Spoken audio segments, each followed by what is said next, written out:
ఎందుకు పాపులను పిలవాలనుకుంటున్నానంటే వారి పాపపు జీవితం నుండి దూరం చేయడానికి, వారి పాపాన్ని తీసివేయడానికి, వారికి మారు మనస్సు కలిగ చేయడానికి, వారిని పరిశుద్ధులుగా తీర్చడానికి నేను ఈ లోకానికి వచ్చాను.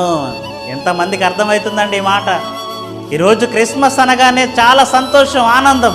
ఎందుకు ఆనందిస్తున్నారో తెలియదు. మన పాపాన్ని తీసినందుకో సంతోషించాలి మనం. ఈరోజు పాపములో, అంధకారములో మనం ఉన్నప్పుడు, దేవుడు మనల్ని పాపం అనే చీకటిలో ఉన్నప్పుడు ఆయన చీకటిలో నుండి ఆశ్చర్యకరమైన తన వెలుగులోనికి మనల్ని పిలిచాడు. అందుకు ఆనందించాలి మనం, అందుకు సంతోషించాలి. ఆయన పుట్టాడు కదా అని ఆనందించడం మాత్రమే కాదు, మనల్ని రక్షించడానికి వచ్చాడు గనుక మనం ఆనందించాలండి.